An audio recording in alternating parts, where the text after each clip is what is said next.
fine. So I do like that one democratic state idea. Who spoke about that? Jeff Helper. Oh, okay. So mine might be a little different. My vision for Yeah, could be slightly different, but it's a good start. I think it's a good place to start. But I'll tell you what I think the problem is. I'm here about 20 years now, 20 years in a month. And I didn't always occupy the same political space, as I do. I travel in a lot of different circles, and some of my opinions have changed since I got here. But one of the things that I'm convinced of is that Israelis and Palestinians are living in two completely different conflicts, two completely different movies, two completely different narratives, and we're each playing the fantasy antagonist in the story of the other, without realizing it, and without realizing that we're doing the same thing in reverse. Meaning, I don't think we've been participating in the same conflict at all. I guess I should back up a little bit. When I say narrative, let's start with this idea of two different narratives. It's an Israeli narrative. In fact, there are probably several Israeli narratives and several Palestinian narratives, but there are certain features that I think we can say would contribute to monolithic Israeli and Palestinian narratives, or super narratives on either side.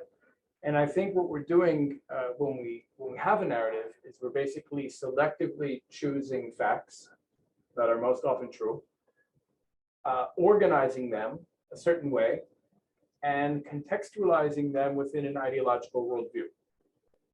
That's how I would define a narrative. So I think when we look at the last 101, almost 102 years of conflict, we can say that Palestinians are selecting certain facts and Israelis are selecting certain facts. And we're both selecting true facts, but they're not the same facts. Like, they're different realities that are important to each of us. All right. Thanks. Sounds rice milk. Oh, wow. Okay, I'll try it. I don't know if that's any good. Sure. Might be other. ברוך אתה אדוני אלוהינו מלך העולם שהכל נהיה בדברו. It's interesting. What God's finest cup of coffee? Yeah, sorry. It'll be okay. Finest. It'll be okay. Finest mess. Thank you. So no, it's good. I mean, the second sip is better than the first. An acquired taste. So I would say that we're living in two completely different understandings of what the conflict's about. We're giving importance to a different set of historical events and interpreting those historical events in radically different ways. I'll just give you a small example. I remember about 2008, what's that, 12? How many years ago was that already? 13 year ago. I was running a program at Berkeley, UC Berkeley, and I was having, I don't know if it was a discussion or an argument, but I was having some kind of engagement with a young woman from the SJP, Students for Justice in Palestine, and we're talking about 1948, and I kept trying to make the point that in 1948, in many ways, we were still fighting the British, because the British were arming and training and leading the Jordanian and Egyptian militaries during that war, during that conflict. That was an important fact to me, that the Jordanians and the Egyptians were armed, led, and trained by British officers. And she kept making the point, she kept talking about the hundreds of Palestinian communities that were destroyed in 1948. And we were kind of arguing past each other. And at a certain point, she actually heard what I was saying. And she looked confused and she said, what does Egypt have to do with 1948? So when she said that, I dismissed her as somebody who doesn't really know anything about what we're talking about or what we're arguing about. And I don't need to engage with this person. Like, this is like a waste of my time. This person doesn't even know that Egypt was a major participant in the 1948 war. But then later, much later, I realized that I didn't know how many Palestinian communities were destroyed in 1948. I realized that probably very few people working at Stand With Us or AIPAC or any of the Hasbro organizations know how many Palestinian communities were destroyed in 1948. I don't know how many members of our Knesset, Jewish members of our Knesset, know how many Palestinian communities were destroyed in 1948. So what I realized is that it's okay that she didn't know Egypt was a participant in that war because it's not important to her story. It's important to our story because when we tell the story of 1948, it's really about how many armies we had to beat back to survive. That's our story. That's what the war means in our narrative. Palestinians, it's about the Nakba. So I realized, but it's the same events, meaning it was the same war. But we understand it differently. And the details, different details, possess different importance in the respective stories we're telling.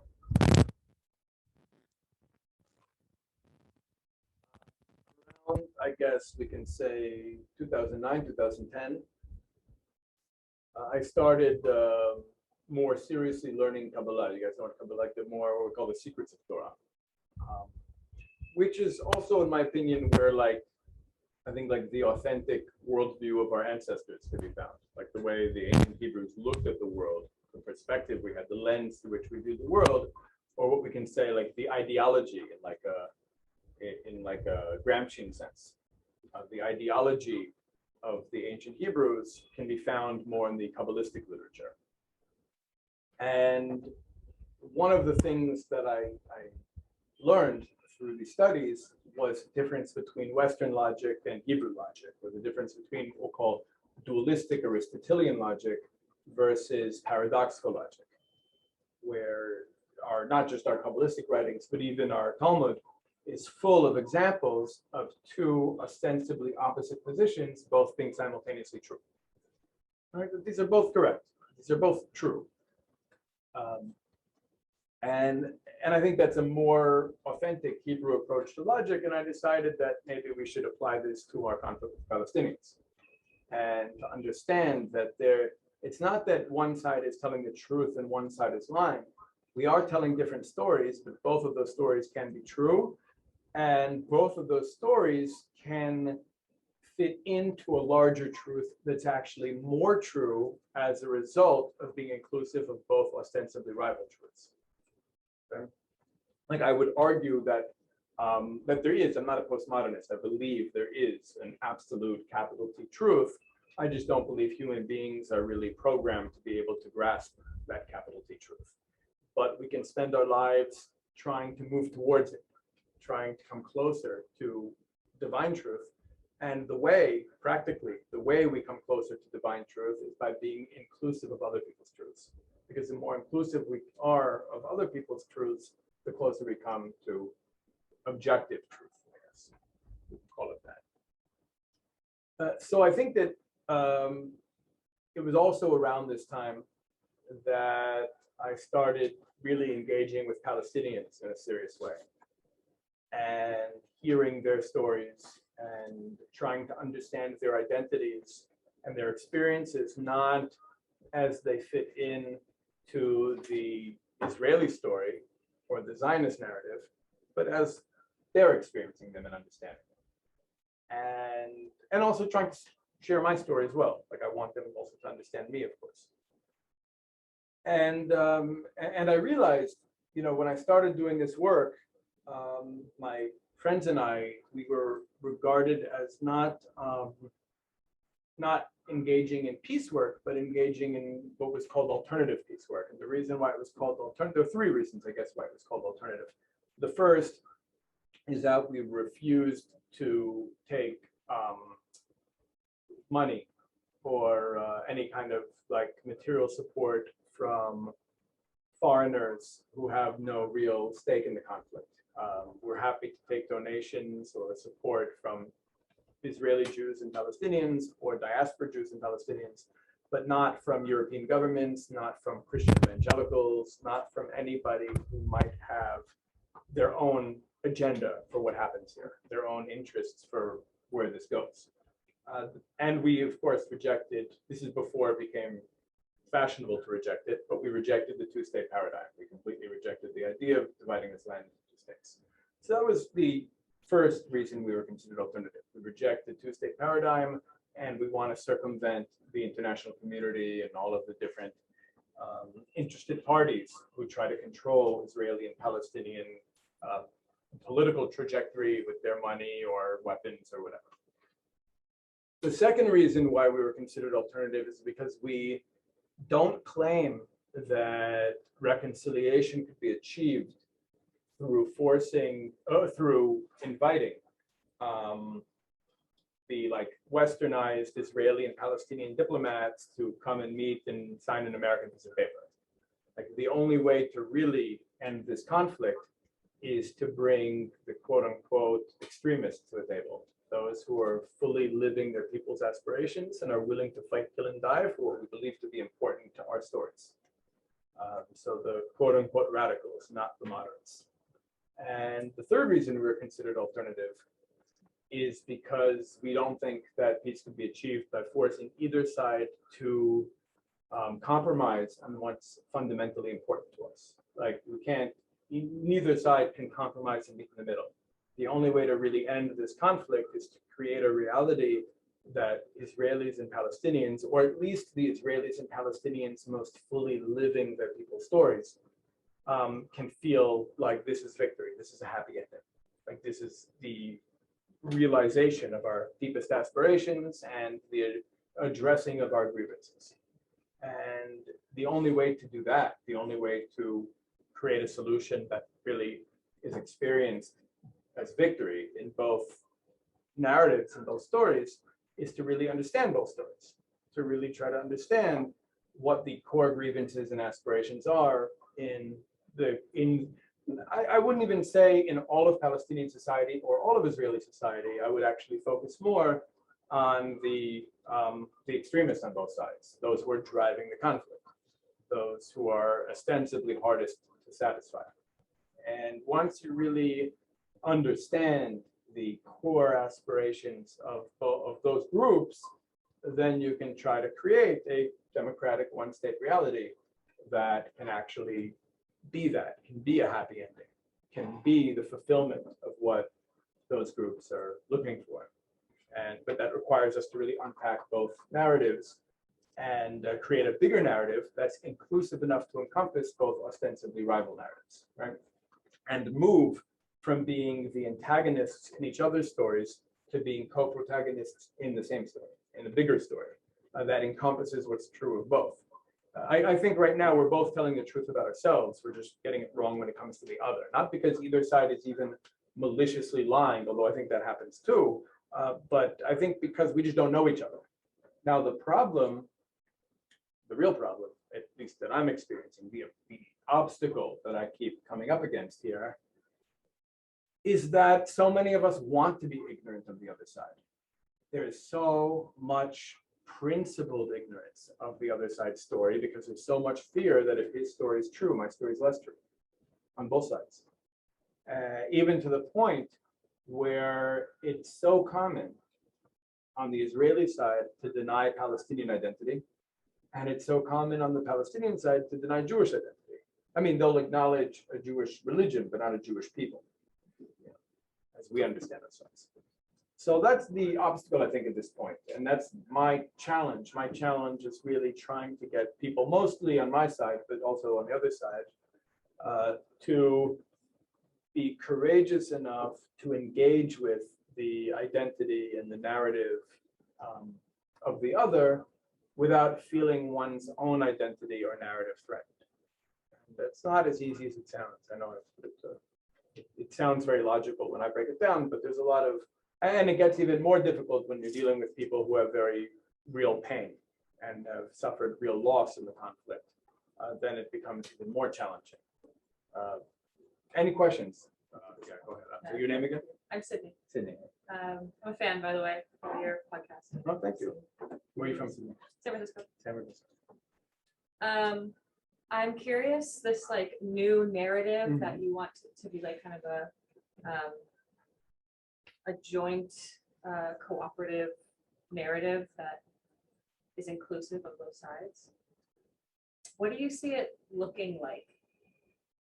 Well, in terms of the narrative, it's just an acknowledgement that Of both, their right. story is true too. Like that did happen. We did. Like I'll give you an example. One of the things I find really funny, especially among nationalist Israelis. You know, how many of you know the story of like the pre-state period, the mandate period here, like our struggle against the British, okay, so there's some, you guys know what the Saison was? The Saison was when the Haganah and the Palmach hunted the Jewish freedom fighters who were fighting the British and either holding them and torturing them or handing them over to the British. Okay. It was complicated. The Jewish politics in the mandate period were complicated. Now, people know about that, especially, you know, in activist spaces, especially on the Israeli right. People know about the Saison or the Alta Lena. Are you guys familiar with the Alta Lena? Right, yeah.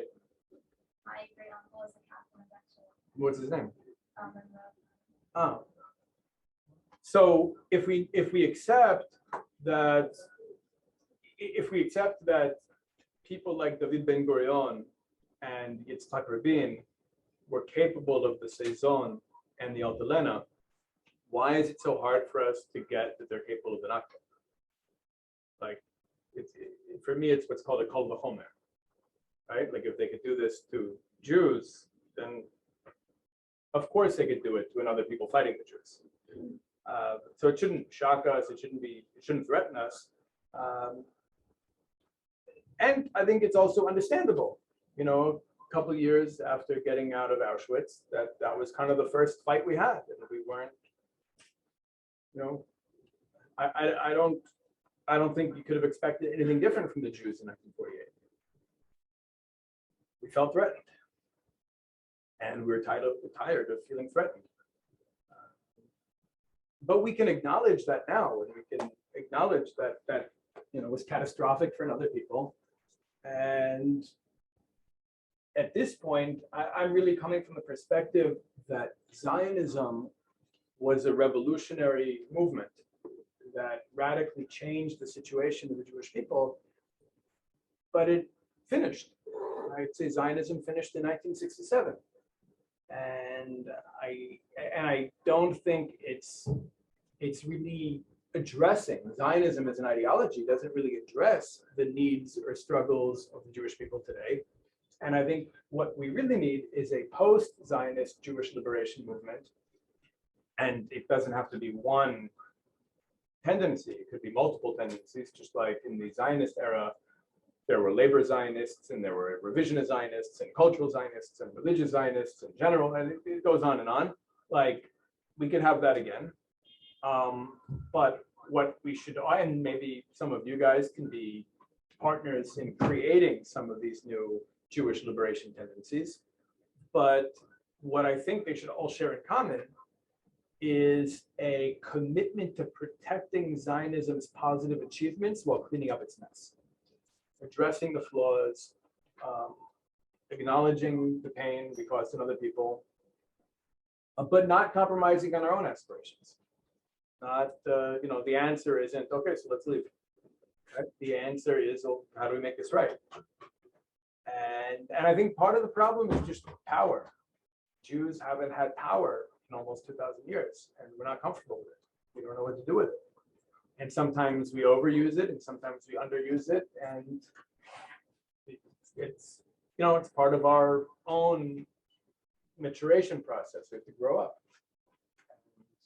And I'd like to say that Israeli society is developing and maturing and coming into itself. And in some ways, I do see that. Sometimes I get very frustrated. Sometimes I feel like we're just not there yet.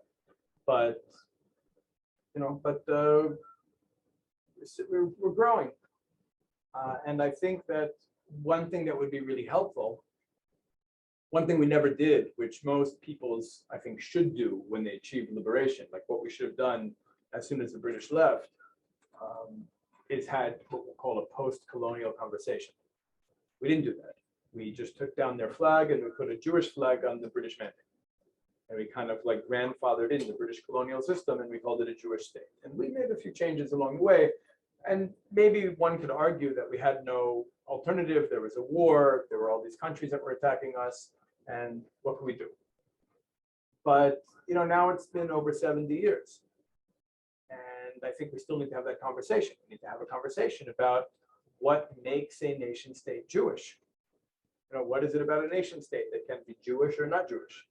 Is it just a demographic majority? Is it a bunch of superficial decorations on national symbols? What makes a state Jewish? What makes a state democratic? We're not really asking that question either. In fact, I would argue that Israeli society uses democracy as a synonym for westernization. And that's not right.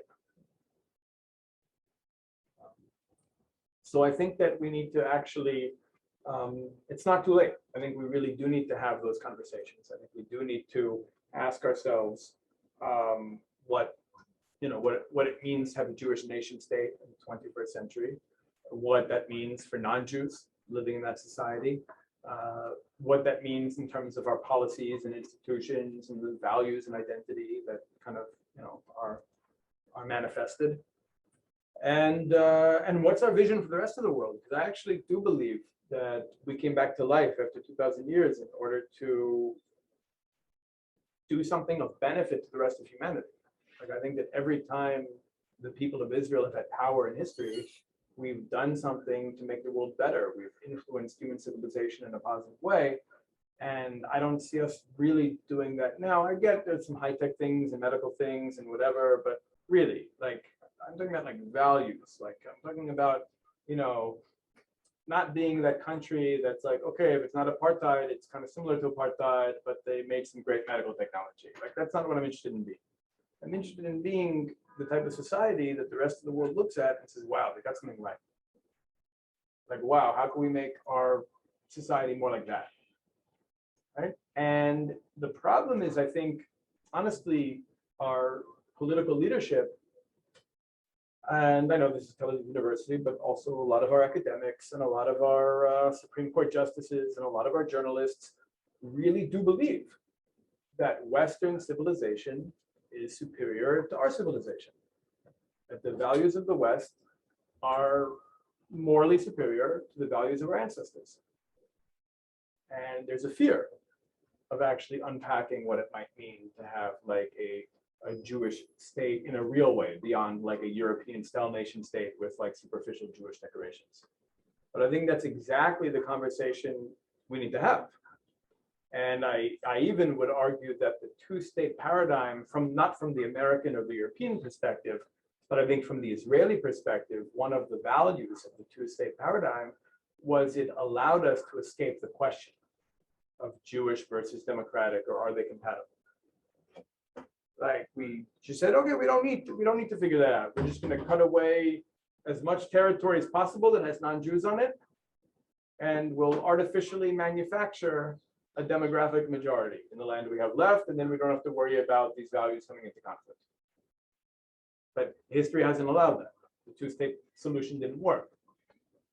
And now we're forced to come back to this question of, if there's going to be one state between the river and the sea, which I think there should be, how do we create a state that's both deeply Jewish and fully democratic and can meet the needs of Jews and Palestinians to the point where we both feel like there's no more reason to fight. There's no more reason for conflict because we've actually both gotten over it. So that's the question. Your name? Roxy, and I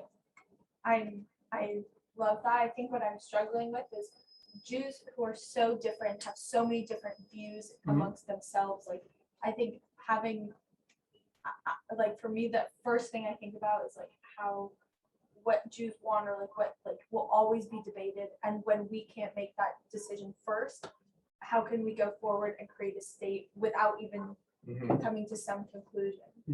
Right. So, right, you're touching on something that's deeply important, and it's part of the problem. Because we, meaning what we haven't done, I would argue that Palestinian society is much more politically advanced than we are. Because we haven't even had that post-colonial conversation. We have to have that conversation amongst ourselves to be able to even come to the Palestinians and have any kind of shared message. But again, I just caveat, the work I'm doing is mostly focused on specific types of Jewish groups. Those who live in the West Bank, those who are, I would say, like consciously like living Jewish history, like the rebirth of the Jewish people after 2,000 years and what that means from a historical perspective. Like that's a certain type of Jew. So those are the Jews I'm usually bringing. Jews like myself, like that's where I come from as well. So, you know, the type of Jew who lives in Hebron, or the type of Jew who lives in Beitel, or the type of Jew who lives in Shiloh, or, you know, or Yitzhar, or Chavat Gilad, or, you know, any of these places, that type of Jew, the type of Jew who votes for Smotrich. Okay, like those Jews are the majority of Jews I'm working with, probably, if they voted for Smotrich. And to bring, those are the Jews I'm kind of putting front and center to Palestinian society, or for Palestinians who are willing to engage. How do you bring in the extreme believers on either side to come to the table together? It's not always the same method. Sometimes, you know, back when the two-state solution was more of a threat, something I would say is, you know, that if we really want to kill the two-state paradigm, then it might help to have Palestinian allies. Meaning, practically, we worked hard to make the two-state solution impossible. You know, like the only thing we knew. I would say the Jews living in the West Bank are not necessarily ideologically homogenous. There's some differences, but for the most part, there's a common denominator, right? I would say that what most of us understand is that we're an ancient people from this land that was unjustly displaced against our will by the Romans. We somehow managed to come back after 2,000 years against all odds while maintaining our identity, which I don't know if any other people that was like displaced from its land was able to maintain its identity for 2,000 years. But we somehow maintained our identity. We somehow came back to the country we were displaced from. And now the international community wants to displace us again through a two-state solution. And the only way we know how to resist that is to build as many communities as possible to make it logistically impossible to displace us. That's basically what most politically active Jews in the West Bank understand. Palestinians are actually very peripheral to that. So the argument I would make for a long time is it's only half the battle. Creating those facts on the ground, building cities like Ariel, or adding a new neighborhood to Beitel or whatever, like, okay, that is definitely making the two-state solution more complicated, more difficult, sure. But if you really want to kill it, imagine Jews and Palestinians speaking in one voice against it. Then what moral authority would the United States or its allies have to come and try to push these solutions on us? You convince them that it's beneficial for them. Yeah, strategically. And then, you know, at least make them feel like they have an interest in sitting down and listening. And sometimes it's curiosity, and there are many people who I'm unsuccessful bringing to the table. There are many people who just aren't interested, don't want it, think even sitting with a Palestinian would be a sign of weakness, and they're not interested. And sometimes those people change their minds in a couple of years later. Like, I don't give up on anyone. Unless I feel they have personal pain. Like I once actually did push too hard with somebody, and I felt at the time it was really a mistake, and I apologized to her because it was a woman who had lost her son, and she just couldn't handle it. She needed them to be monsters.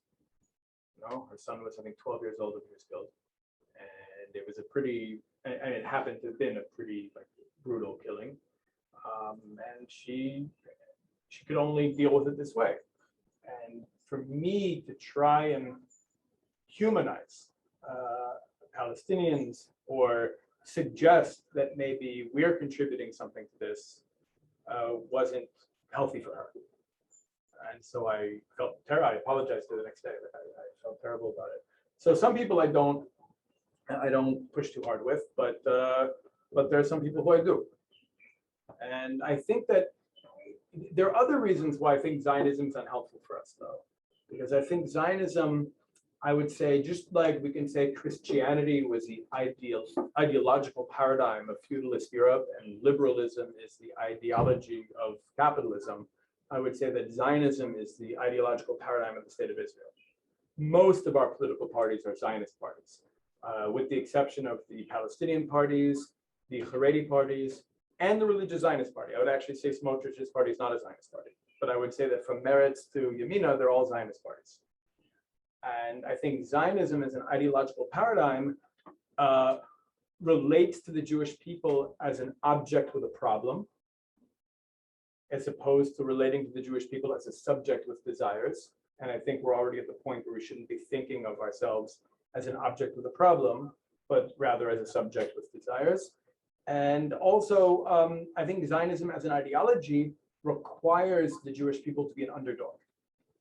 And we need, so that's great for Jews who experience themselves as oppressed or marginalized or othered as Jews. And that's great even for Jews who are fighting against that and trying to change the situation of the Jewish people. So that's fine for the generation of Herzl and the generation of Begin and et cetera. But once you get to a generation like mine and yours, born after the Six-Day War, when we already have power. I mean, look, I happen to have experienced a good amount of real anti-Semitism growing up, but so I guess I started with an appreciation for like the need for Zionism at a certain point in my journey. But I think most Jews growing up in places like the United States or Israel aren't experiencing so much anti-Semitism, and certainly not violent anti-Semitism, to the point that they feel a pressing need for this kind of ideology. So I think we need to have whatever this post-Zionist Jewish liberation ideology looks like, it's got to be one that can address the needs of Jews with power and not powerless Jews. So I think that's an important, it's an important shift for us to make. I think that we have to acknowledge that Zionism shouldn't be a synonym for Jewish liberation. It should be regarded as one of many Jewish liberation movements, an important Jewish liberation movement that actually succeeded in achieving a lot of our oldest and deepest aspirations, but it did that already, and I don't think it is anything new to contribute to our current situation. Like, I think that in order for us to be able to move forward from here, we need something else that, like I said, can protect Zionism's positive achievements while at the same time, like, addressing its flaws and cleaning up its mess. Yeah, your name again? I'm Jonas from Denmark. Thank you for sharing all these perspectives with us.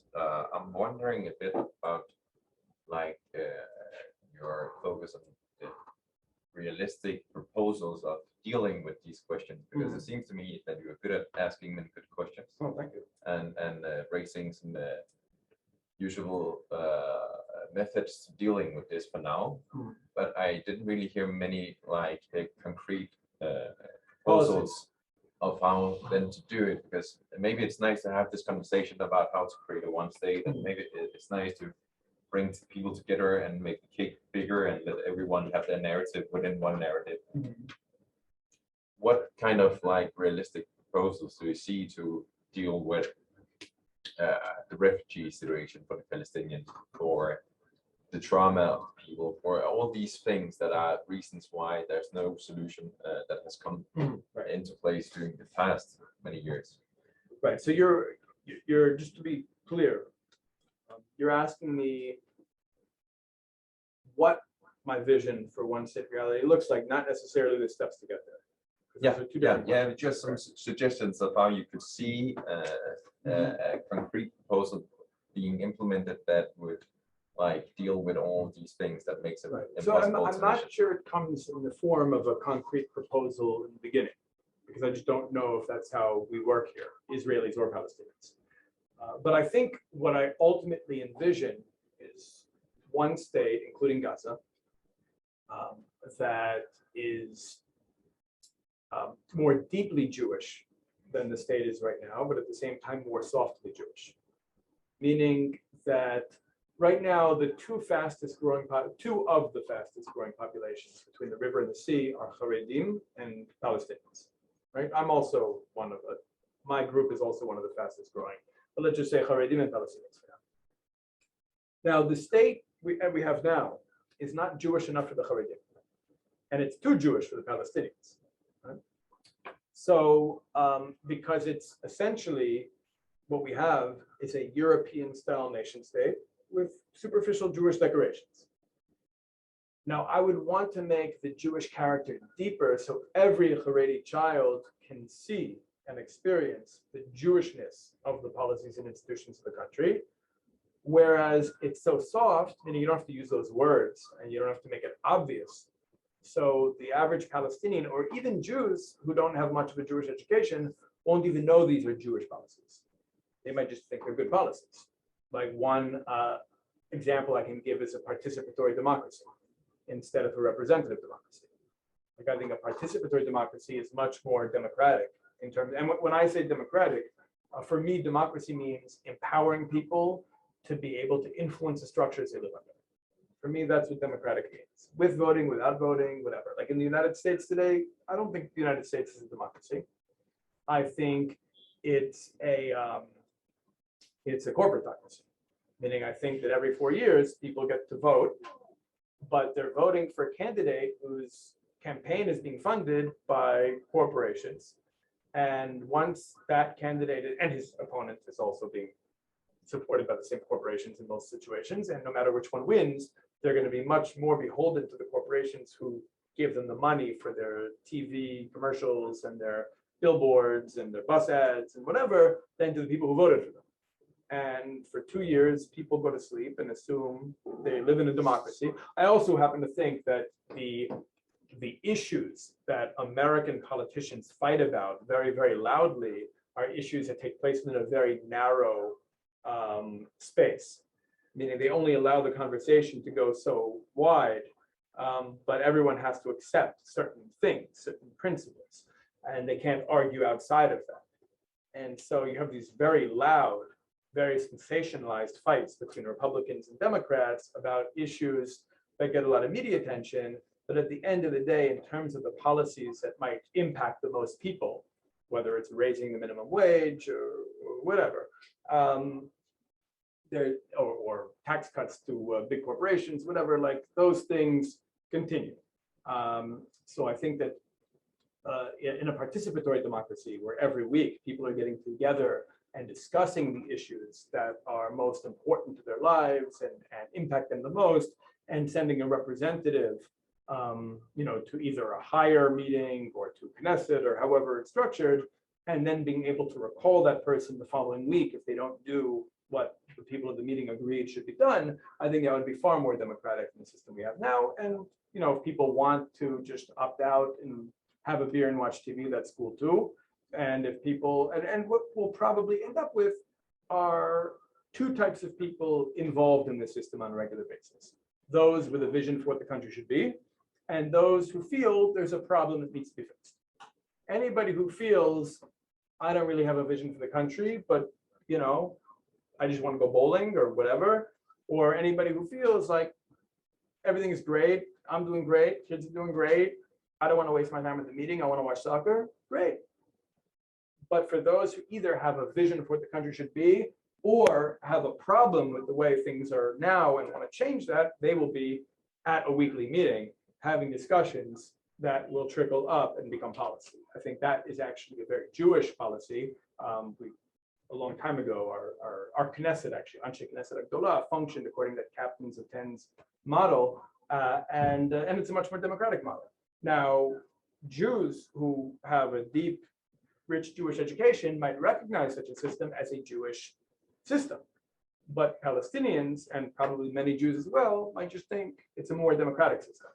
So we don't have to push the Jewish identity of the state in anyone's face, but it should be obvious to anyone with a real Jewish education. Can I ask a follow-up? Sure. So if we take, for example, the name and the flag and the national anthem, how would you make those three things more Jewish and more inclusive of the Palestinian identity at the same time?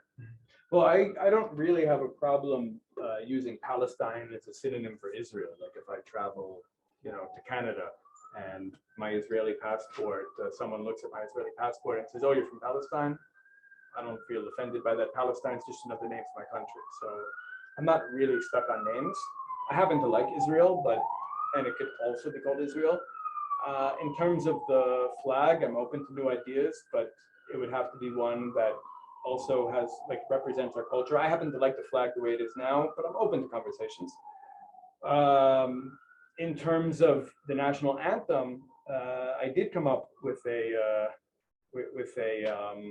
candidate for a national anthem because I think anyway, I do consider Hatikva to be holy. I think it was sanctified by Jewish freedom fighters who sang it on their way to British gallows. But at the same time, it doesn't really speak to our chapter of history. It doesn't really speak to the needs of our people. So there was another potential anthem that wasn't selected. We often sing it on Shabbat before Birkat Hamazon, Shir HaMalot. Now, who wrote Shir HaMalot? King David. Okay, King David, from a Palestinian perspective, was an ancient Palestinian king. From a Jewish perspective, he's an ancient Jewish king. From an Islamic perspective, is he a prophet in Islam? Yes. Yeah, okay. So David is a prophet. From a Muslim perspective, he's a prophet. From a Palestinian perspective, he's an ancient Palestinian king. From a Jewish perspective, he's an ancient Jewish king. And what's the song about? It's about refugees wanting to come back to Jerusalem. Right? We could do that in Hebrew, we could do that in Arabic, and we've got a new national anthem that I think can speak to everyone much more than Hatikva can. So, and again, it's a suggestion. There might be better suggestions, but it's the type of thinking that I think is necessary for right now. It's not necessarily, I'm not proposing concrete solutions that this needs to be the way forward. I'm throwing out ideas, and maybe someone will hear those ideas and be inspired to throw out better ideas. But I certainly think we have to shift away from the way we've been thinking about solving this conflict until now.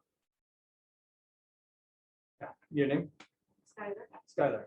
how does this aspirations, Mhm. desires, these goals fit into, where does this fit into Israeli politics right now? And how do you see the movement, how do you see this, let's say, revolution happening? How do you want to put this into motion? You mean through electoralism? Well, do you see it happening through pluralism? I'm not is sure. there just a complete overthrow of the system and start fresh? No, I'd prefer it be a gradual evolutionary change. I don't think we need revolution. I don't think we need revolution. If we do, we do, but I don't think that's what we need.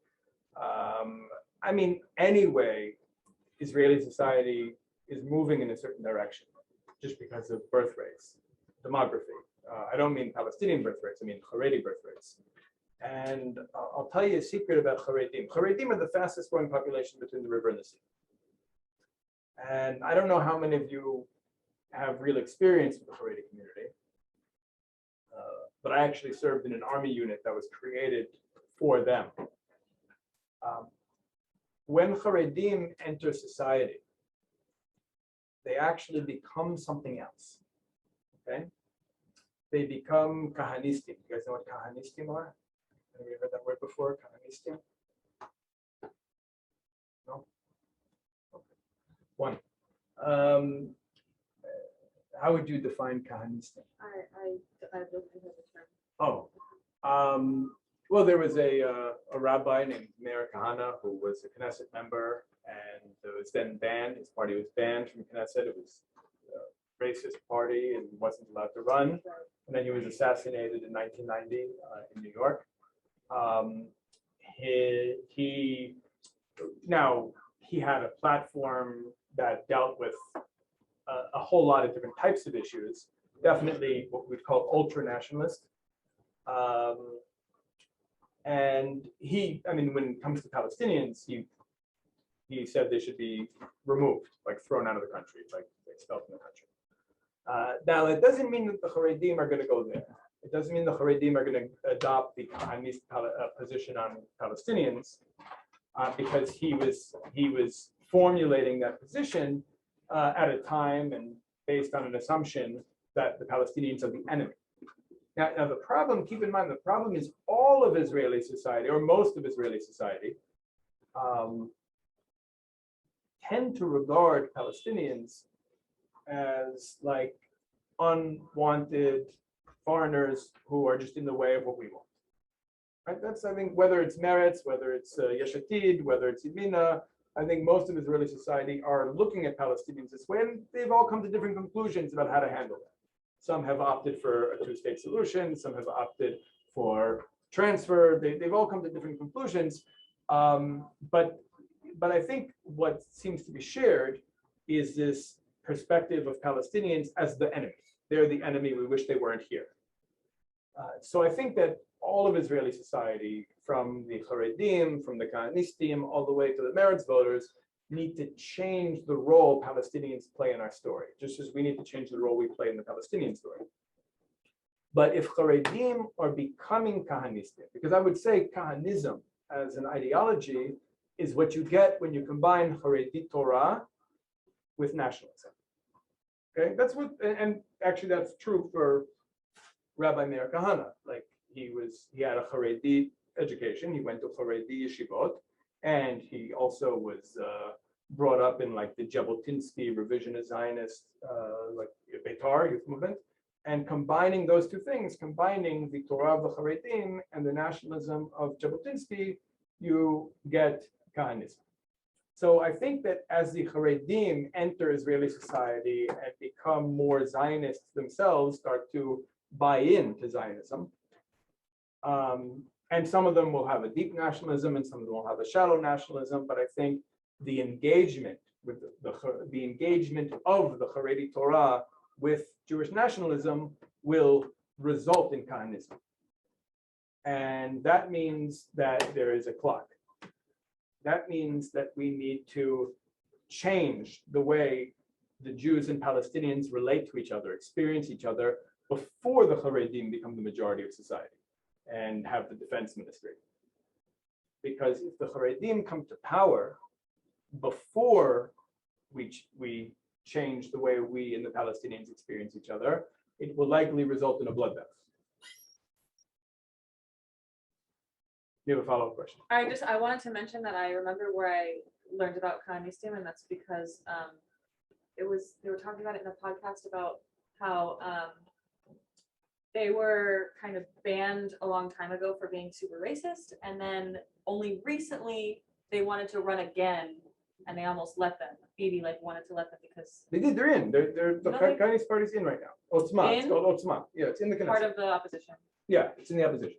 They're not in the coalition, but they're in the opposition.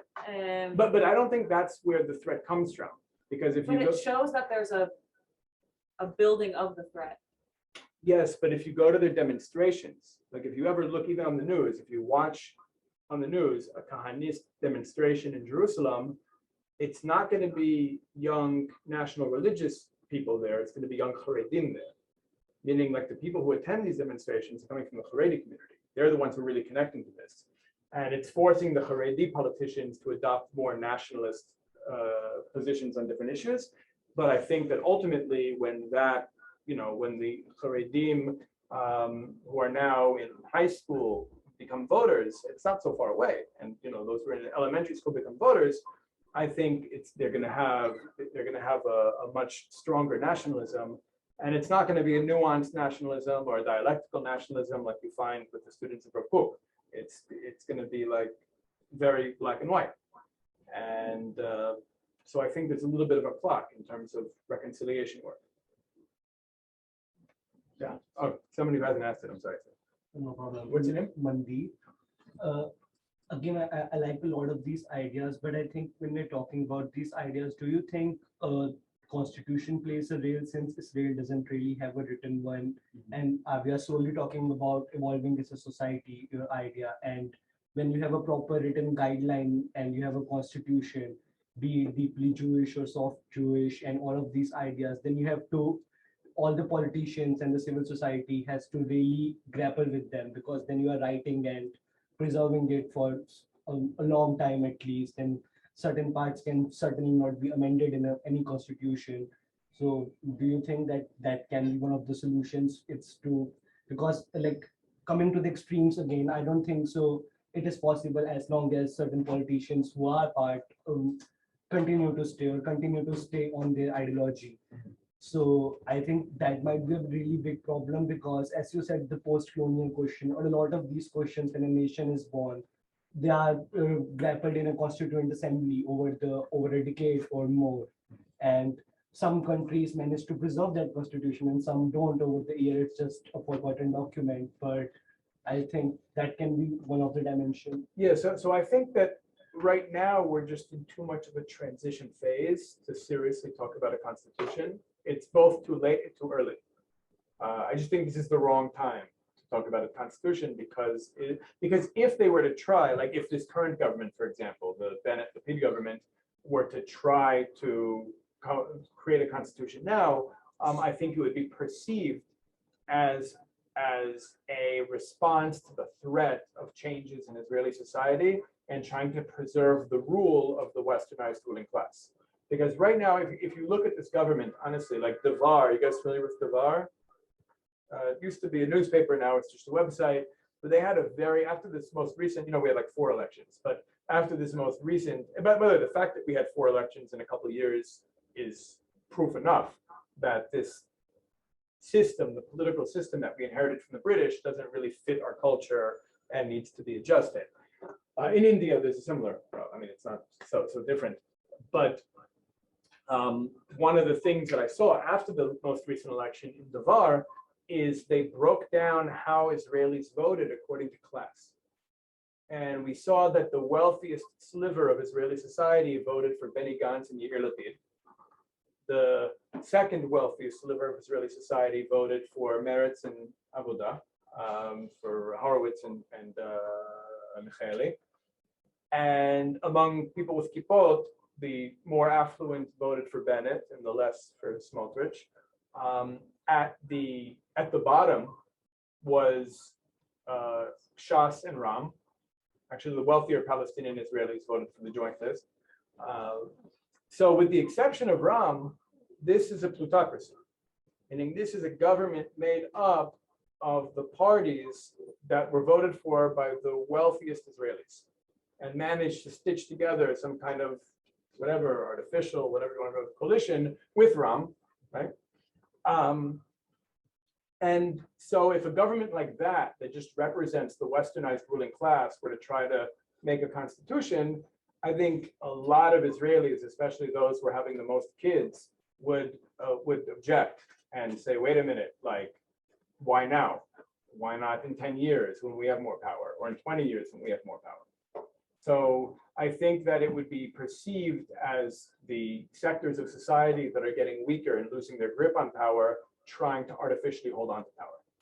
So I don't think a constitution would be welcomed by most of the population today. Who hasn't asked the question yet? Anyone? All right. Sorry, Jonas, right? Yes, Jonas. exactly. I'm wondering if you were to talk to, or maybe you did already, a refugee family in refugee camp in the West Bank, having been through a lot of trauma and a lot of stress during their life, how would you present the narrative so they would accept this idea of one state? How would you present the narrative so they would accept not moving back to where the grandma was from? Well, I never said I wouldn't want them to move back to their grandma's. Okay, but it seems to me to be Okay, so let's talk about very refugees. difficult in case. No, so I would say Gaza. Yeah, okay, but also just what kind of narrative would like make the Zionist man or woman all right to live together with for people who have been living their life with this. Well, that's why I think it's so crucial that we overcome this principled resistance to the narrative of the other. Like that's crucial no matter what direction we move in, no matter what the solution is, no matter what the political direction is, there's no benefit to refusing to acknowledge the other's story and the other's identity as they experience it. So I think that no matter what political trajectory we want or don't want, we all have an interest today. Palestinians have an interest, refugees, politicians, businessmen, no matter who, Israelis also, we all have an interest, except for those who are actually benefiting economically from the conflict, maybe not that. Everyone else has an interest in us actually being able to engage the story, the narrative, the identity of the other without fear and creating a bigger truth that's inclusive of their truth. We all have that as an interesting. After that, we can figure out where to go. In terms of, and I think Palestinians are already, for the most part, on board with the idea of a one-state solution. They were before we were, meaning not me, my group, but most of Israeli society, I think, kind of clutched onto the two-state paradigm longer than most Palestinians. But and the Americans and Europeans are still talking about it.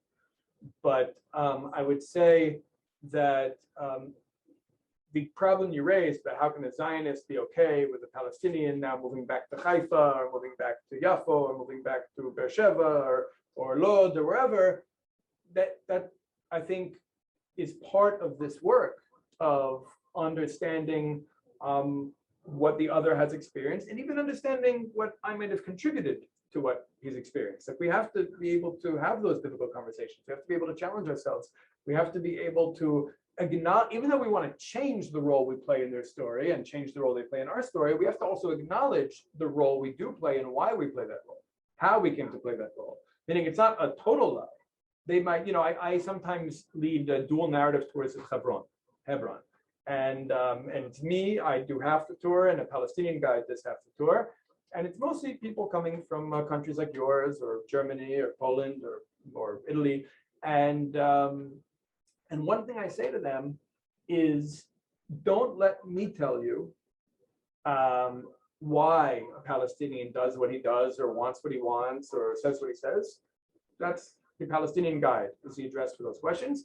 And don't let him tell you what the Jews are doing here, right? Because I've heard some crazy things. I've heard Palestinians say some crazy things about why the Jews are in Hebron, how they're living in Hebron, how the government's paying them to live in Hebron. And I've heard Jews say some crazy things about Palestinians. So let us tell our own stories. And your job as a participant on this tour is to take those two stories and try to put them together yourself on the bus ride home. But what if acknowledging truths of both parties is not enough? If one party wants to stay in the house and the other party wants to go back to that same house. Okay, so I'll tell you, I think Gaza, which I've already said, I think needs to be part of this one state reality, is a good place for us to, it's a good laboratory for us to experiment with the question of refugees. What I would suggest is, Gaza is a place where most Palestinians actually come from somewhere else in 1948. Some come from Akko, some come from Haifa, some come from Beersheba, right? So I would say, for sure, Gaza's going to be part of this country. And I definitely think we should rebuild the Jewish communities that were destroyed in Gaza. And I think that any Palestinian who wants, any Gazan Palestinian who wants, should have the option of moving back to the place, but city, town, village, area, depending on, they're all different circumstances, what's there now, whatever. Like, for example, how many are going to move to Tel Aviv University? This is also a Palestinian village once upon a time. So, so I don't know if anybody is necessarily going to the grandparents' home they have the key to, but what Israel can do, and this is a great way to redistribute wealth, is build brand new luxury apartments for those who want as close as possible to where they came from in 1948. And if you want to stay in Gaza, you'll stay in Gaza. And if you want to move to Haifa, there's a brand new apartment that you're going to own without a mortgage, without anything. You're just going to own a brand new apartment built by the government of Israel for you. And that, I think, is a way to at least experiment with addressing refugee issues. Because there's also an overpopulation crisis in Gaza right now. So I think that would alleviate overpopulation. I think it would, as much as I can think, satisfy refugee aspirations to go back to Haifa, to go back to Yaffo, etc.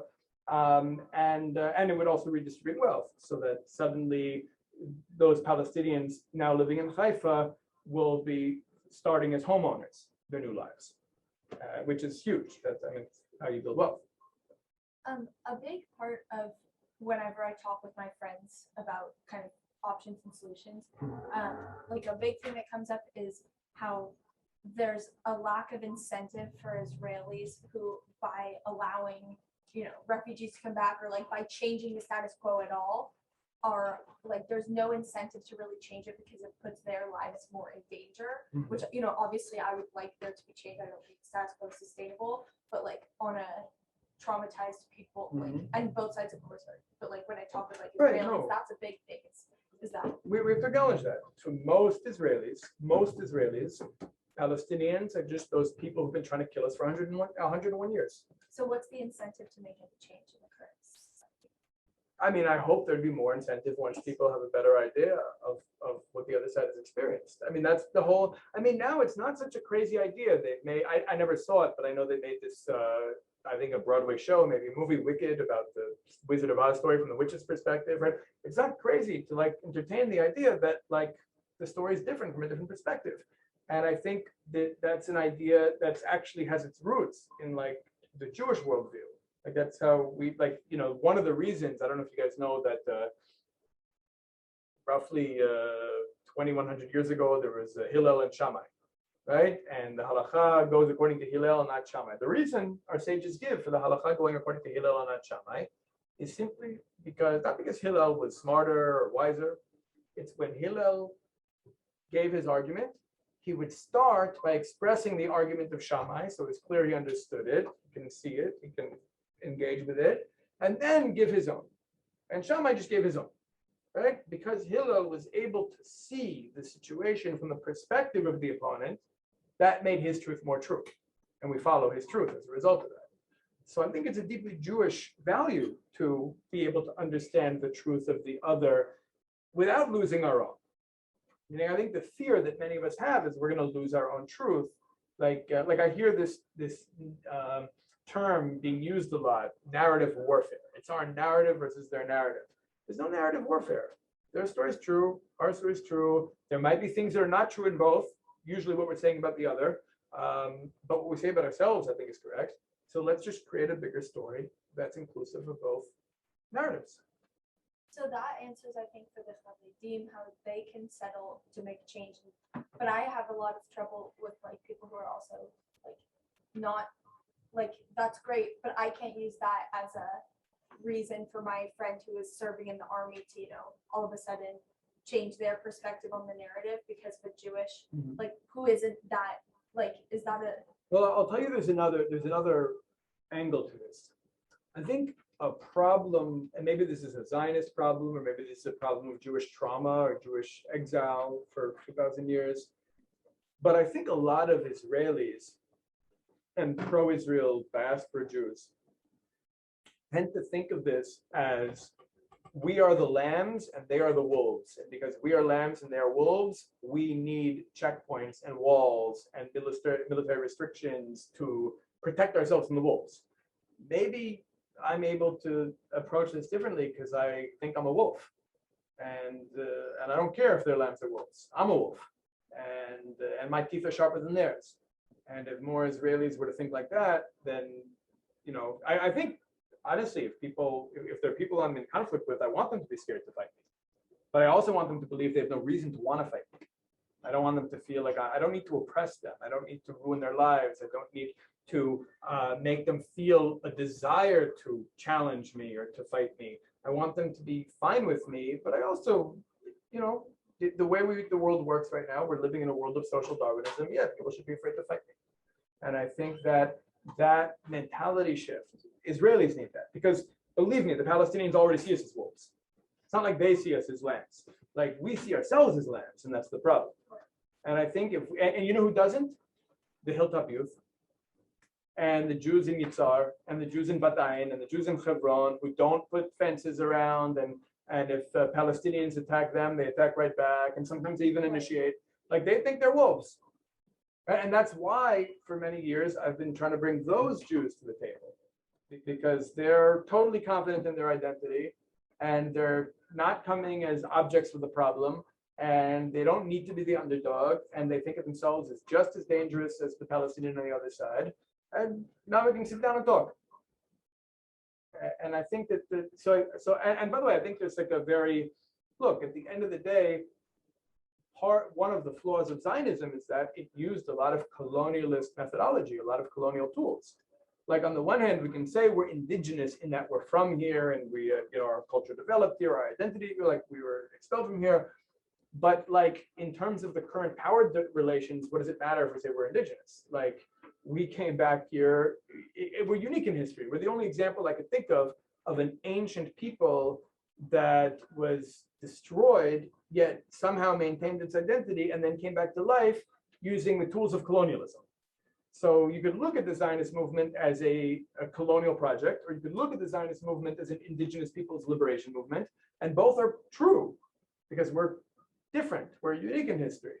But now we can say part of our post-colonial experience moving forward should really focus on dismantling the colonialist features of Zionism. And one of those colonialist features is thinking of ourselves as lambs and them as wolves. They are the savage, they are dangerous, we are civilized. Like that's part of a colonial mentality that's not helpful.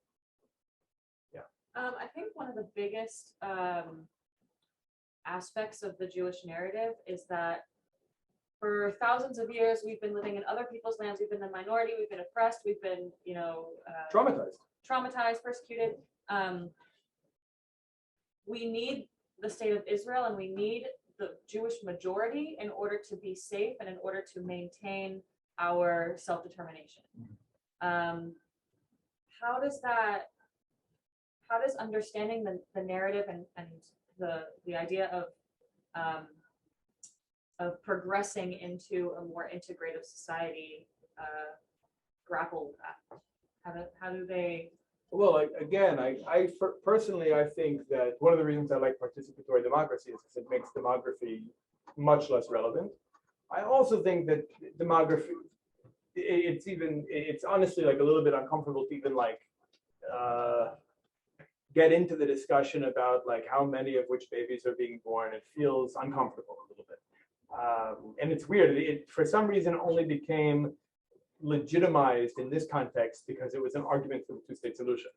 So like it suddenly, what would normally be a very racist conversation became like a legitimate conversation because it was advancing the agenda that people wanted to push. But I think that if we're going to say there's a demographic threat, it's the Haredim. It's not the, and again, I'm saying that tongue in cheek. I'm not being anti-Haredi. I'm saying that they are the fastest growing population. Jews like me and the Palestinians are tied for second place. Although there's an interesting statistic I saw that says that Jews are the only people in the world whose birth rate doesn't drop when their quality of life increases. When their like socioeconomic status, education, all that goes up, Jews tend to continue to have the same amount of babies, whereas other people's don't. So I'm not really worried about demography. Like I think that we're going to have, and even if we don't, like I think that the Jewish character of the state shouldn't be determined by a demographic majority. I think it should be determined by the values being expressed in the policies and institutions of the state. Meaning I don't care about the skin of the state of Israel being Jewish. I care about the organs and skeleton of the country being Jewish. If the demographics are more non-Jewish though, then won't the policies end up being? I don't think so. Not if the policies that I might see as Jewish, but other people don't even know are Jewish, are good and working for people. Meaning banks not charging interest, right?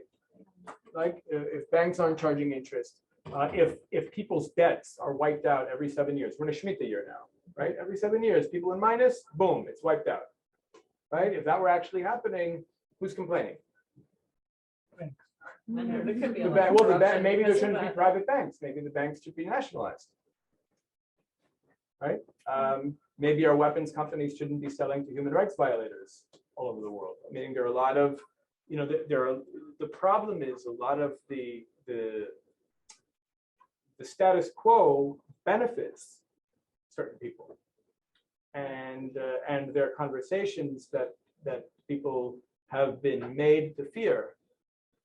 Because they're told, like we think if we make the state more Jewish, it's either going to become a Jewish Iran or like a giant Ḥaredi community. I don't think that's true. I think if we have like real mature conversations over what makes a nation state Jewish in the 21st century, with the goal of creating something that's actually inspirational to the rest of the world. I mean, let's be honest, the Ḥaredi world doesn't inspire the rest of humanity. Iran doesn't inspire the rest of humanity. Like, so if we create something that looks like the Ḥaredi community or Iran, it's not what we're meant to do. We came back to life, I believe, in order to create something new that's inspirational to humanity, and hopefully also lead mankind into a post-capitalist world. I think I mean, not so much as the policies and the government itself having Jewish values, but just the feeling of security for Jews to have a safe home and not be persecuted. Right. So that is a Zionist concern, and I hear that. You know, I know that there are Jews who still struggle with the concern of. But It was also, I mean, it's a after reality. Bibi, you know, we're also all the Jews are so scared. I think the need for security was pushed by the last 20 years of the government. But I think that is still, it could be. I feel that relating to the Jewish people as an object with a problem, meaning we need a bomb shelter, isn't helpful right now because we do have power. And I'm not talking about giving up our power. I'm not talking about making us vulnerable. I'm talking about being powerful, but being just.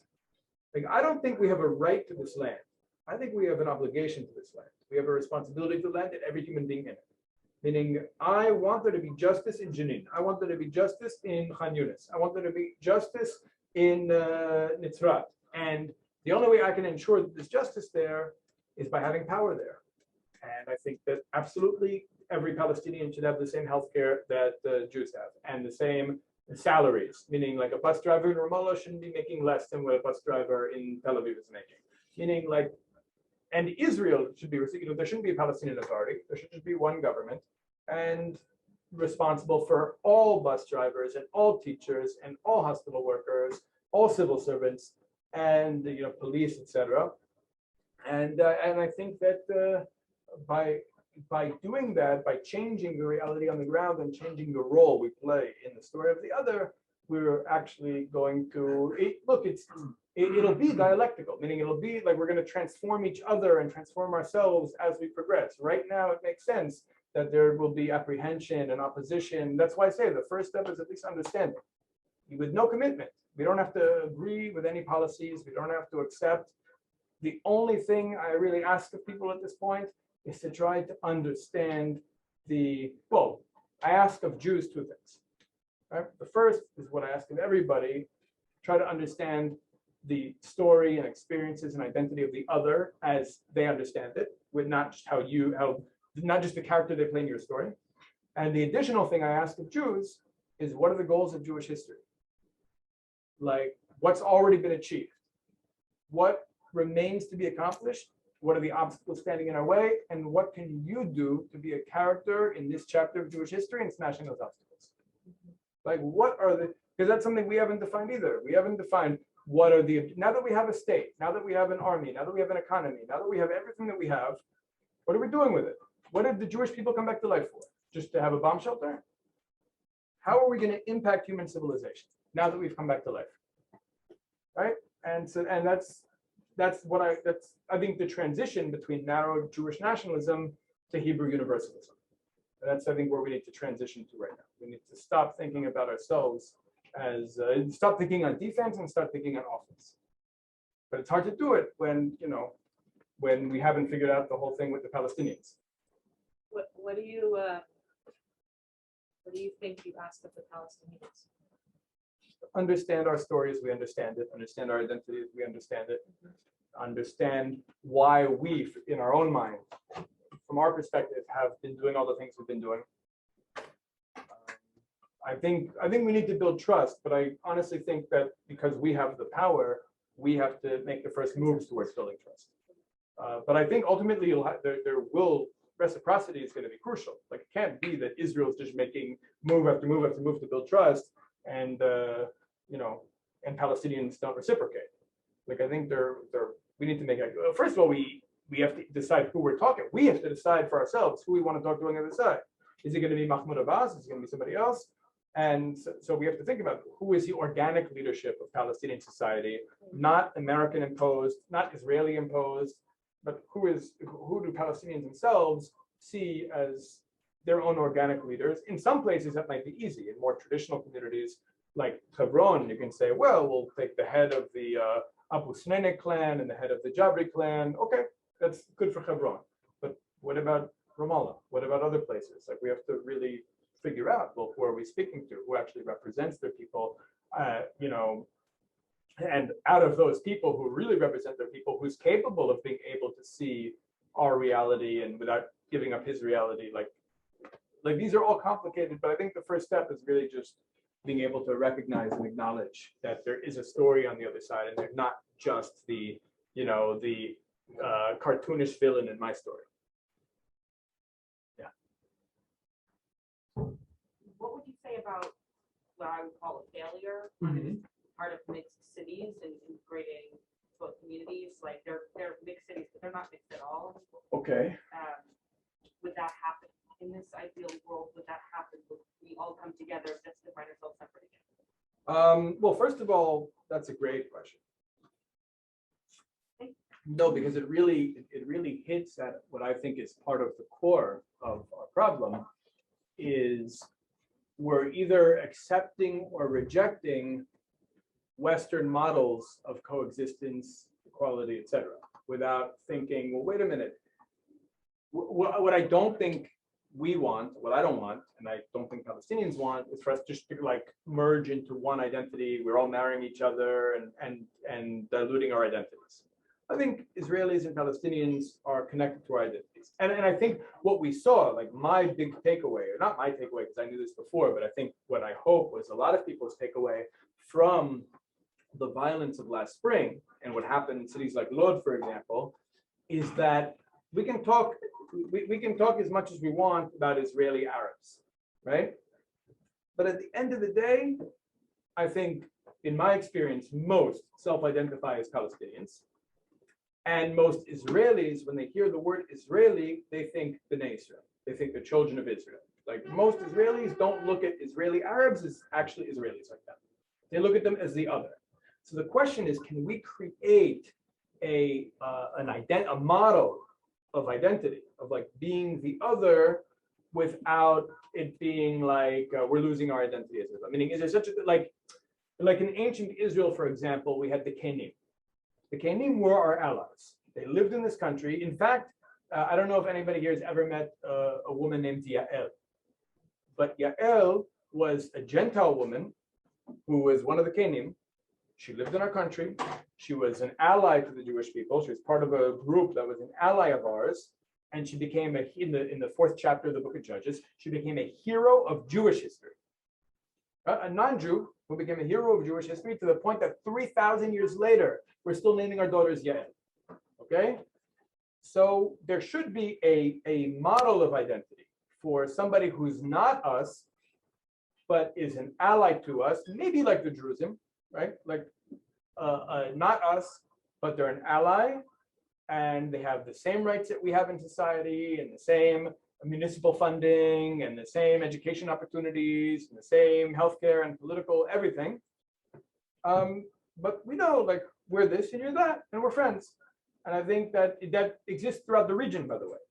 I think part of the problem with Israeli society is it actually is a very Semitic society with a ruling class that's constantly trying to make it a Western society and impose the values and structures and even political framings of the West. Like sometimes I hear political commentators from like the United States talk about Israeli society, and they try to apply the same framings, like comparing the Ḥaredim to the like Christian right in America. Nothing to do with each other. Completely nothing to do with each other at all. In fact, I think you can find closer connections between the Ḥaredim and maybe certain Islamic movements in the region than to like the Christian evangelicals in the United States.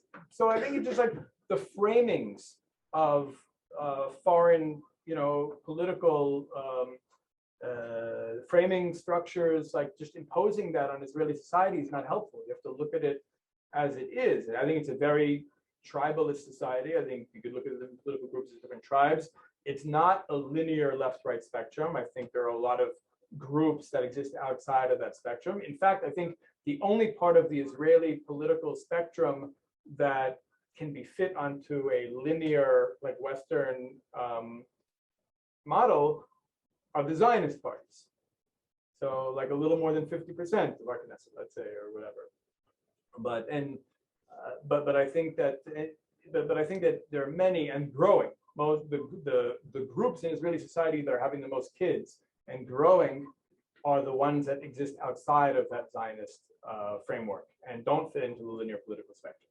So it's unhelpful to kind of apply those models. So you're saying a mixed city is like applying a Western model to the. Right. I think you can have like friends and allies and like coworkers and neighbors and people over and whatever without trying to like merge into one identity. And I think if people feel like a question sometimes one might get on a Hebron dual narrative tour is, oh, how come the Palestinians and Jews don't go to school together? Now there might be schools where we do go send our kids together, but I think it's okay if there continue to be Palestinian schools and Jewish schools where it's just Jews here and just Palestinians here. I think they should receive the same funding. I think they should receive all the same, standards, etc. Slightly different curriculums. That's part of why they should be separate, because there's different cultural identities, different, subcultures of society. I don't know if you guys know my friend Chris. He lives in Ramallah. One thing he mentioned to me that I thought I'd bring up is that, and correct me if I'm getting this wrong, that when a Palestinian in Judean decides to marry somebody in Bethlehem or Jericho, it's a big deal, right? So imagine they were going to marry a Jew, right? Like it's already, so both sides are interested in maintaining their identities. There might be exceptions, but mostly both sides are interested in maintaining their identities. So the Western model of what it means to be an American, that civic national identity of American or Canadian, without getting into the question of whether or not any of that is just, but that civic national identity is not going to work here, and we have to be honest. We have to be honest and say most Israelis think of Israeli as Bnei Israel, the children of Israel.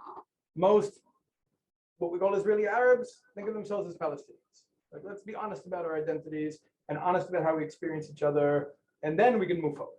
But to be dishonest and try to pretend it's something it's not, just festers and festers and festers and explodes like it did last spring. So I don't think that's helpful. Yeah, Logan.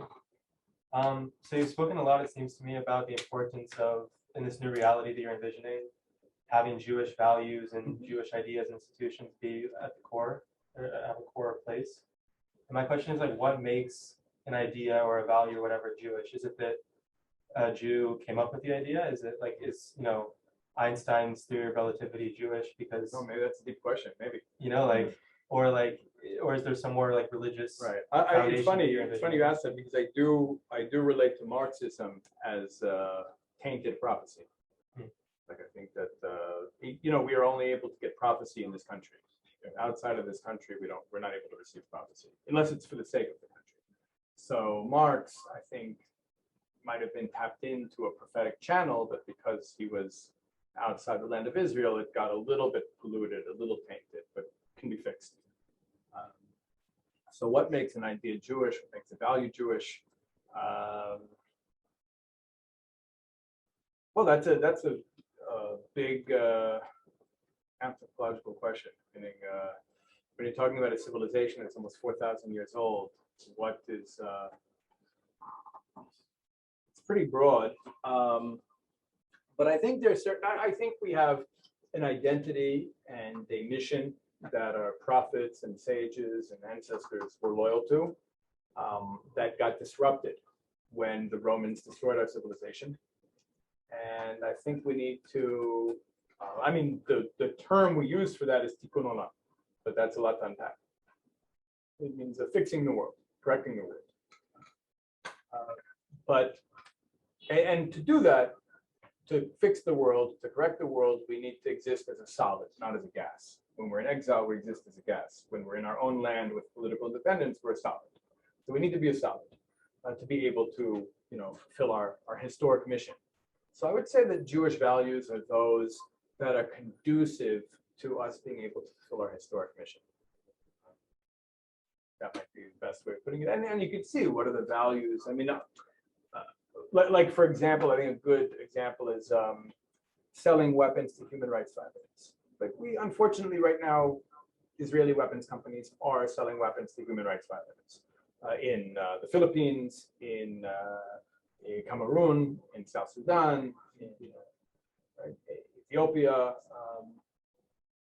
and when challenged, our defense, not Gantz is involved, but I mean, Gantz actually said if he becomes defense minister, he'll put a stop to it. We have a video of him saying that, but he didn't. But before he was defense minister, Victor Lieberman was defense minister, or maybe there's Bennett in between, I think, I forget, it happened so fast. But when Lieberman was defense minister, he was challenged on this question of selling weapons to human rights violators. And the answer he gave was, we follow the example of the ethical nations, primarily the United States. Meaning we look at Western civilization and the United States, and what they do is kosher, and and therefore, if the United States is selling weapons all over the world, including to us and the Palestinians and the Jordanians and Saudi Arabia and Egypt, then we can do it too. And that's exactly, on Rosh Hashanah, on my table, we have the head of a sheep on the table. Okay, that's one of the customs on Rosh Hashanah that we get. Some people just do a fish, but we have a fish for one thing, and we have the head of a sheep for another thing. And the head of the sheep is to say that we, Israel, should be the head and not the tail in the international community. Like we shouldn't be a follower, we should be a leader. And when our defense minister gets up and says, because the Romans sell weapons to everybody, we can sell weapons to everybody too, that's being a follower, not being a leader. Right? We should be able to stand up and say, this is wrong. And according to our value system, it is wrong. Right? Even according to halakha, it's wrong to sell weapons to murderers. So you're not supposed to benefit.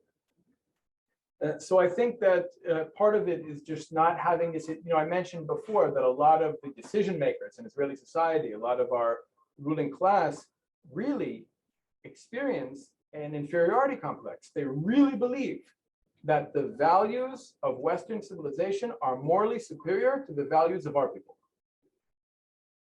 Okay? So we have to get over that inferiority complex. So we gotta stop in 10 minutes. Right, is there anyone who didn't ask a question yet? Yeah, okay, I'm sorry, your name again. If it's okay, it's kind of your space, so it's not really for me to ask. My name's Alex. It's kind of difficult not to compare, what you're saying to who we heard from last week, right? This guy Jeff Halper, who Okay. proposed in many ways a lot of very similar ideas. You guys said it wouldn't be similar. Exactly. I think there's a lot of people who maybe, certainly I'm surprised how many similarities there are. I can't speak for everyone. But one of the big criticisms that a lot of people had for him was kind of the way he presented it. Not necessarily the core of the idea, but the kind of his PR problem. He came across maybe, again, I can't speak for everyone, but as a bit of a hippie, lefty, crazy guy, And I don't. And well, what I was going to say is maybe by going after the hilltop youth, for example, they're probably the top of the pyramid, but the settler movement in general, I feel like there's a big kind of PR problem. I don't know, I'm sure you don't see it that way, but like I would argue that in Palestinian society, almost exclusively, they would say that settlers are a bad thing. I would say international community probably similar, and secular Israeli community as well. So I guess like what's your view of that perspective? That's an important question. First of all, in my experience, and how do you solve it? In my experience, a lot of Palestinian society are sick of dealing with Tel Aviv and are looking for different Jews to engage with. And they might see the Jews living near them in the West Bank as more authentic. Maybe because of my beard, I don't know. But, there's something about us that seems to come. And I think the story we're telling is more connected to like the story of our ancestors and what we've been striving towards for thousands of years. So I think it's a better relationship. Maybe maybe I'm trying to steal the Palestinians from the liberal Zionists. I don't know. But I also really do believe that the contradictions between Zionism and Palestinian aspirations are far greater than the contradictions between Gush Emunim and Palestinian aspirations. I think the Jews who live in the West Bank actually have less of a conflict of interest with the Palestinians in terms of finding a solution that works well for both of us than mainstream Israeli society. Like that, what's his name? A few years ago, Avi Shavit. He wrote a book called My Promised Land. Yeah, I read that. Okay, so I didn't read the book, but I have friends, Jewish and Palestinian friends, who read it, and they all told me that they all gave the same summary. Israel could be a great white country if we could find a way to get rid of our Arabs, Haredim, and settlers, right?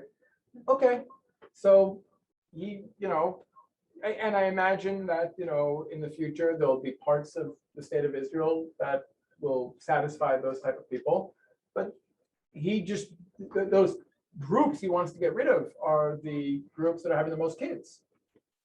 So that's where this country's going, and for practical reasons, I think that the aspirations and vision for this country shared by the Jews in the West Bank or the Haredim are more relevant than the vision for this country shared by the Zionists.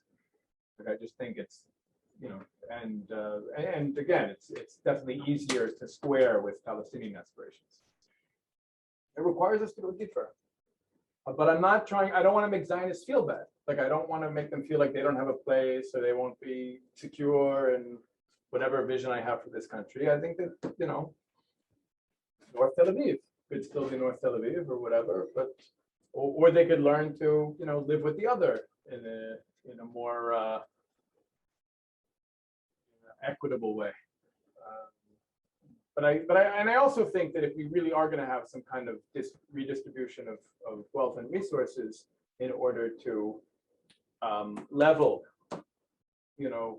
how we're living and how Palestinians are living, it's probably that sector of Israeli society that are going to take the biggest hit. You mean the North Tel Aviv or the? Yeah, probably. They're the ones making the most money. They're the ones living, in the nicest houses. They're probably going to be taxed more. And that's the hardest to convince, or? Yeah, come but around? today they happen to control the Supreme Court and the army and, the media and whatever, but how long is that? Like, how long could this country remain democratic and them remain in control? Yeah. Right. So I think they're just going to have to accept. I think there's a sense of entitlement there. Like, we created the state. It's our state. How dare these Haredim or Mitachlim or whoever, but at a certain point, you have to choose. Do you want this to be a really democratic society or not? And you'd say, just tiny follow-up, you'd say that's probably the harder group to work on than, say, Hamas or, say, the Hilltop Youth. In my experience, because I think what they want is for Israel to be an outpost of Western civilization, Yeah. Rhodesia. I think at the end of the day, especially the liberal Zionists, especially those who vote for like Labor and Meretz and Yesh Atid and Kachol Lavan, I think what they really want, they don't say it in these words, but I think what they really want is for Israel to be Rhodesia. They want to be like what Ehud Barak said, a villa in the jungle. They want to be an outpost of Western civilization in an otherwise savage part of the world. And I don't think that's helpful. I think we have to focus on what we share in common with our neighbors and not what we share in common with the United States or Europe in order to unpack parts of ourselves that we haven't engaged with for thousands of years and also to be able to reconcile with our neighbors. Yeah. 5 minutes. Oh, okay. If you see Israel or whatever it becomes as being a We world can call it leader, Israel. If okay, you have to change the whatever, name, sure, we'll talk sure. later, Yeah, but yeah. let's call it Israel. As being a kind of world leader and light upon nations and all these things. Would you argue that I think there's a strong argument, and if you would agree, that it needs to be a kind of Western style nation in order to have like legitimacy in the international arena? I don't think so. I don't know what makes, first of all, I'm not sure that's only because the Western powers control the international arena right now. But one day they might not, right? Like, I think that part of Israel's, I'm going to use a big word, part of Israel's tshuva on a national level is to stop siding with the oppressors of the world and start siding with the oppressors. I think Israel came back to life to be a revolutionary state. It actually challenges systems of oppression on the global level. And that means that we're going to have to, again, this Israel, the leadership we have now can't do it because they just want to be a recipient and a dependent of the West. Like why does Israel vote to continue the embargo of Cuba every year? Like, so I think, and we have to, I think part of the problem, we didn't speak about this at all, is the US-Israel relationship. Yeah. You know, most peoples, most nations, first decide what their interests are, and then they make alliances based on their interests. Israel's the only country I could think of that first decides who it wants to be friends with, and then reimagines its interests in order to fit the policy agenda of that friend or potential friend. So I think part of our problem is, I think we have to separate from the stop taking money, stop taking weapons, certainly stop taking orders from the United States, being an independent country, because I think there's a symbiotic relationship between decolonization, independence in the United States, and reconciliation with the Palestinians. I think all those things are kind of interdependent. And then we can like actually think about our real identity and our real values and our real interests, and you know, and not be beholden to what they want us to do. So I think that's really important. By the way, if anybody is interested in continuing this conversation, first of all, we have a magazine, an online magazine in English that you guys can go to. It's called Vision Magazine. The website is visionmag.org. If you subscribe, you get the the newsletter with the highlights of the week, in your email. And you can also go to our visionmovement.org. We have educational programs that are not only in-person educational programs like Adina did a few years ago, but also online, like Zoom-based educational programs that are 90 minutes a week for a few weeks. If you guys are interested in going deeper into any of these topics, yeah. I'm interested in also resources. Obviously, like this also kind of depends on Jews also looking back into our own practices, and I would like to know more of those resources. You could also, by the way, if anybody wants to just come to my house for Shabbat, that's also okay. I live on a mountain near Ramallah, and we have we can make room. So if anybody wants to come visit me or continue the conversation with me or subscribe to our magazine or sign up for one of our educational programs or anything of that nature, maybe Adina, or is there like a piece of paper here? There are many pieces of Oh, paper. I You gotta can do do it. Dina can send it to Electronically. me or send it to the group. Okay. So, or if anybody just wants to sign up, if you have paper and a pen, if anybody wants to just put their name and email or phone number, then we can get in touch with you, or you can get in touch with us by going to visionmovement.org or visionmag.org and hitting contact in the menu bar. And that should reach either me or somebody on our team. You need to just do it here if anyone wants to sign up. Yeah. So, open it up right now. And you guys could do more pieces of paper. I could take more than one piece of paper with me if it's going slow or whatever. But, it's true. Sound like my wife. My wife.